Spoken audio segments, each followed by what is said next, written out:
Hi everyone. ఈ వీడియోలో ఒక మల్టీబ్యాగర్ స్టాక్ గురించి ఎక్స్ప్లెయిన్ చేయబోతున్నాను.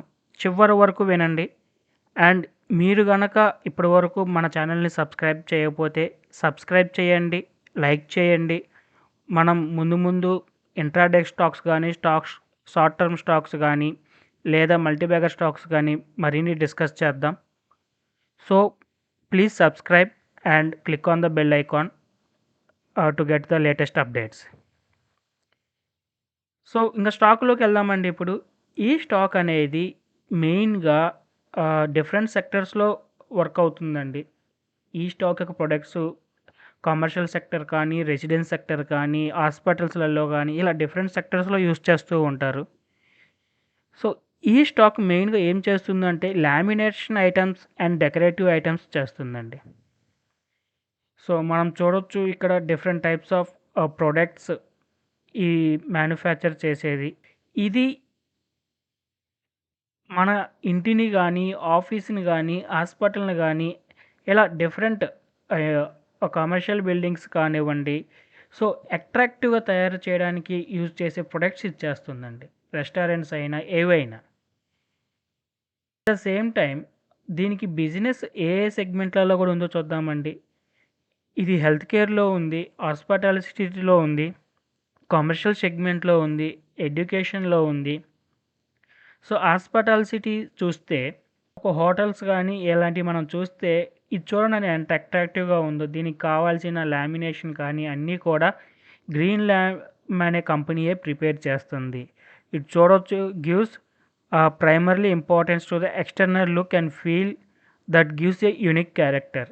ఈ లుక్ ఏదైతే ఉందో ఈ హోటల్కి కానీ దేనికైనా కానీ సరే ఈ లుక్ ఏదైతే ఉందో ఈ లుక్ అనేది అట్రాక్టివ్గా ఉండటానికి ఇప్పుడు ఏ బిజినెస్ అయినా ఆ బిజినెస్ ఇంప్రూవ్ అవ్వాలంటే ఏం చేయాలండి? కస్టమర్ ఆ బిజినెస్ దగ్గరికి వచ్చినప్పుడు అట్రాక్ట్ అవ్వాలి. సో ఆ అట్రాక్టివ్నెస్ ఎక్కడి నుంచి వస్తుందండి?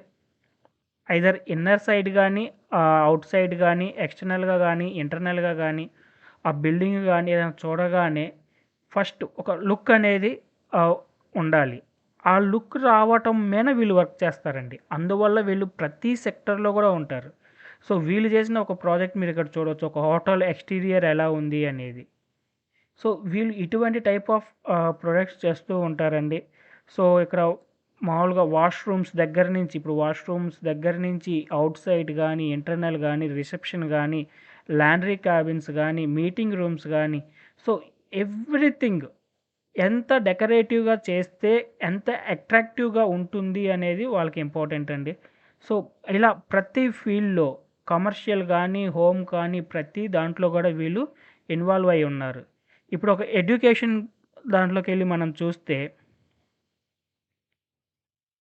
ఇక్కడ చూడొచ్చండి ఒక ఎక్స్టర్నల్ లుక్ ఎలా ప్రిపేర్ చేశారో వీళ్ళు. అలాగే క్యాఫ్టీరియాని. సో మనం ఎక్కడికి వెళ్ళినా కూడా ఒక simply and cleanliness of things మనం చూస్తాము.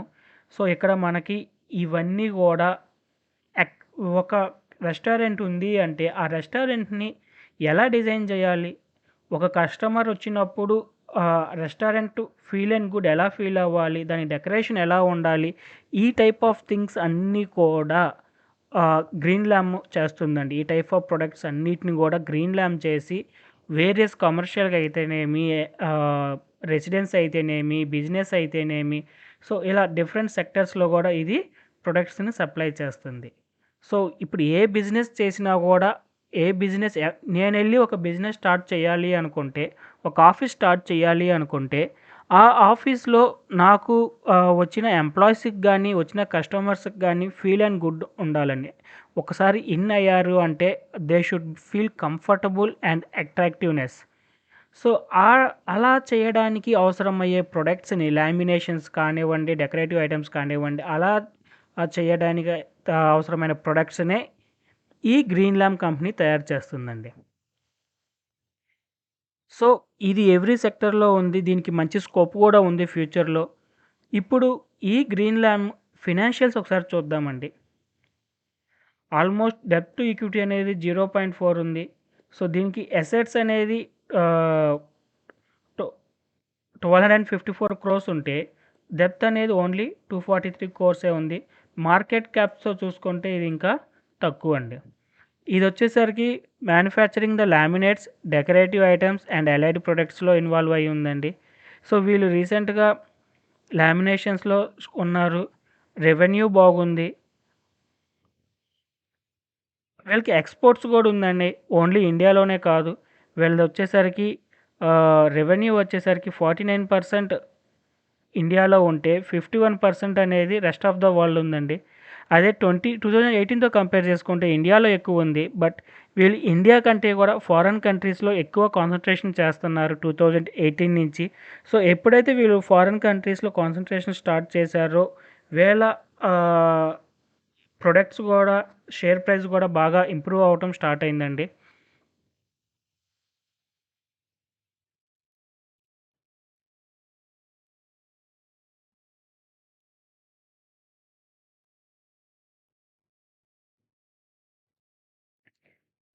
ఇంకా నెక్స్ట్ మనం చూసుకుంటే it is going to give good quarter results.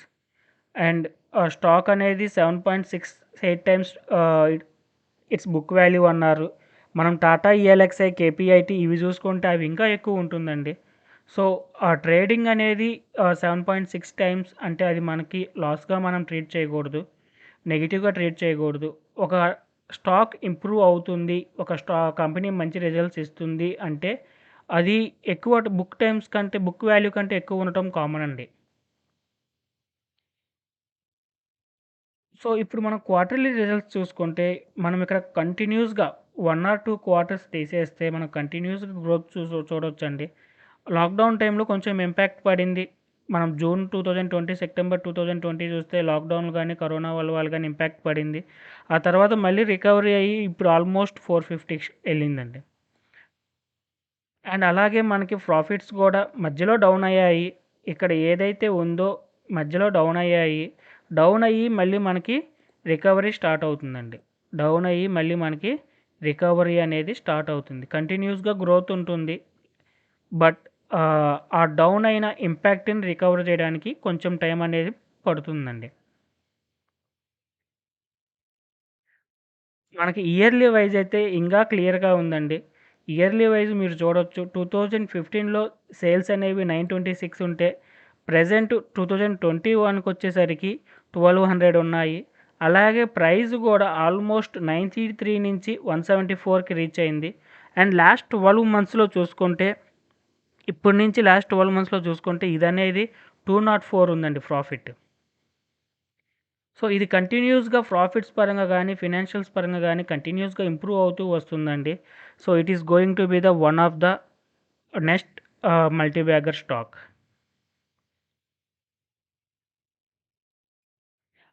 అలాగే డెబ్టర్ డేస్‌ని చూసుకుంటే డెబ్టర్ డేస్ కూడా డిక్రీజ్ చేస్తూ వస్తుందండి. 2015లో డెబ్టర్ డేస్ అనేది దీనికి 72 ఉంటే ప్రెజెంట్ వచ్చేసరికి 41 ఉంది. డెబ్టర్ డేస్‌ని కూడా ఇది డిక్రీజ్ చేసుకుంటూ వస్తుంది. అండ్ షేర్ హోల్డింగ్ ప్యాటర్న్ చూసుకుంటే 2021లో ప్రమోటర్స్ కొంచెం షేర్ హోల్డింగ్ తగ్గించుకున్నారు అండి. కానీ మనం గనుక ఎఫ్ఐఐస్ చూసుకుంటే ఒక 2020 రిమైండ్ తీసేస్తే 2020 మనం ఏమైతే ఫైనాన్షియల్‌గా కొంచెం వీక్‌గా ఉంది అనుకున్నామో డ్యూ టు లాక్‌డౌన్స్ గానీ, వేరే విధంగా గానీ, అప్పుడు ఎఫ్ఐఐస్ బాగా డిక్రీజ్ అయ్యారండి. డిక్రీజ్ అయ్యి మళ్ళీ ఇప్పుడు స్లోగా ఎఫ్ఐఐస్ మనకు కాన్‌స్టాంట్‌గా పెరుగుతూ వస్తున్నారు.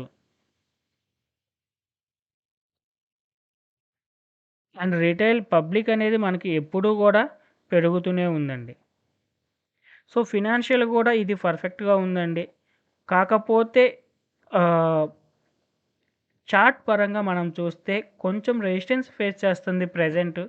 ఈ రెసిస్టెన్స్ గనక ఇది క్లియర్ చేస్తే, ఈ రెసిస్టెన్స్ కనుక మనం డే చార్ట్‌లో చూస్తే, ఇక్కడ 400 దగ్గర కొంచెం రెసిస్టెన్స్ ఫేస్ చేస్తుందండి.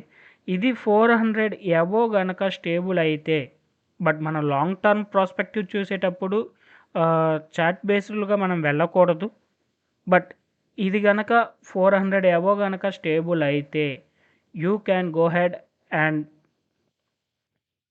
బై ది స్టాక్ అండి. సో, ఇది ఖచ్చితంగా నీకు 3-4 టైమ్స్ రిటర్న్ అయితే 2000 వరకు వెళ్ళినా ఆశ్చర్యపోనవసరం లేదండి. బట్ ఖచ్చితంగా నెక్స్ట్ 2 ఇయర్స్‌లో అయితే ఇది మీకు 1200 టార్గెట్ నేనిస్తున్నాను. సో, మనం మల్టీ బ్యాగర్స్ గురించి మాట్లాడినప్పుడు స్టాప్ లాస్ గురించి మాట్లాడకూడదండి. సో, నేను ఇక్కడ స్టాప్ లాస్ గురించి మాట్లాడట్లేదు. నా టార్గెట్ మాత్రం నెక్స్ట్ 2 ఇయర్స్‌లో 1200 వరకు దీనికి నేను ఇస్తున్నానండి. సో, మనం ఇక్కడ చూడొచ్చు. ఇక్కడ ఒక యూ కప్ ప్యాటర్న్ అనేది బ్రేక్ అయింది. అండ్ బ్రేక్ అయ్యి ఇక్కడ ఇది ఎలా గ్రో అయిందో మనం మంత్లీ చార్ట్‌లో చూడొచ్చండి. ఆల్మోస్ట్ ఒక 1 ఇయర్‌లో 277 నుంచి 400 వరకు రీచ్ అయింది. సో, అంటే ఆల్మోస్ట్ 1 ఇయర్‌లో గనక అప్రాక్సిమేట్‌లీ దీన్ని మనం చూసుకుంటే 40% రిటర్న్ ఇచ్చింది. అండ్ అదే కాన్స్టెంట్‌గా ఇక్కడ కన్సాలిడేషన్ వచ్చింది. ఇప్పుడు ఈ కన్సాలిడేషన్ బ్రేక్ అయితే మంత్లీ చార్ట్ అండి, ఇది డే చార్ట్ కాదు. సో, మంత్లీ చార్ట్‌లో 4 మంత్స్ నుంచి కూడా ఇది 400 దగ్గర ఇష్యూని ఫేస్ చేస్తుంది. సో, ఇక్కడ మనం చూడొచ్చు స్టాక్ అనేది ఎలా గ్రో అయిందో. ఇక్కడ గ్రో అయ్యి ఒక 4 మంత్స్ నుంచి ఇక్కడ కన్సాలిడేషన్ అవుతుందండి. ఈ కన్సాలిడేషన్ ఎక్కడుందండి? 400 దగ్గరుంది. సో, ఇది గనక ఇప్పుడు ఈ 400ని బ్రేక్ అయ్యి అబోవ్ స్టేబుల్ అయితే ఖచ్చితంగా ఇది మల్టీ బ్యాగర్ స్టాక్ అండి. మనం ఇక్కడ చూడొచ్చు, ఒక్కసారి 80 నుంచి 400 వరకు ఇంక్రీజ్ అయింది. అంటే 80 ఇంటూ 5 టైమ్స్ ఇంక్రీజ్ అయిందండి. ఇప్పుడు ఈ కన్సాలిడేషన్ ఈ 4 మంత్స్ 5 మంత్స్ నుంచి వస్తున్న కన్సాలిడేషన్ ఏదైతే ఉందో దీన్ని బ్రేక్అవుట్ ఇస్తే మళ్ళీ కూడా ఇది 4-5 టైమ్స్ రిటర్న్ ఇవ్వగల స్టాక్స్ అండి. అంటే మనకి 1600-2000 వరకు దీన్ని టార్గెట్ పెట్టుకోవచ్చు. బట్ నేను ఫస్ట్ టార్గెట్ వచ్చేసరికి మీకు 1200 మాత్రమే చెప్పాను. సరికి మనకి నెక్స్ట్ 2-3 ఇయర్స్‌లో 4-5 టైమ్స్ రిటర్న్స్ ఈజీగా ఇస్తుందండి. నేనైతే 400 అబోవ్ ఇది ఒకరోజు క్లోజ్ అయింది అంటే నా పోర్ట్ఫోలియోకి నేను యాడ్ చేస్తాను. సో, మీరు కూడా సిద్ధంగా ఉండండి 4-5 టైమ్స్ రిటర్న్స్ కోసం. నెక్స్ట్ వీడియోలో మీ ముందుకు మళ్ళీ ఇంకొక మల్టీ బ్యాగర్ స్టాక్స్‌తో అండ్ షార్ట్ టర్మ్ స్టాక్స్‌లో వస్తానండి. సో, అంతవరకు సెలవు.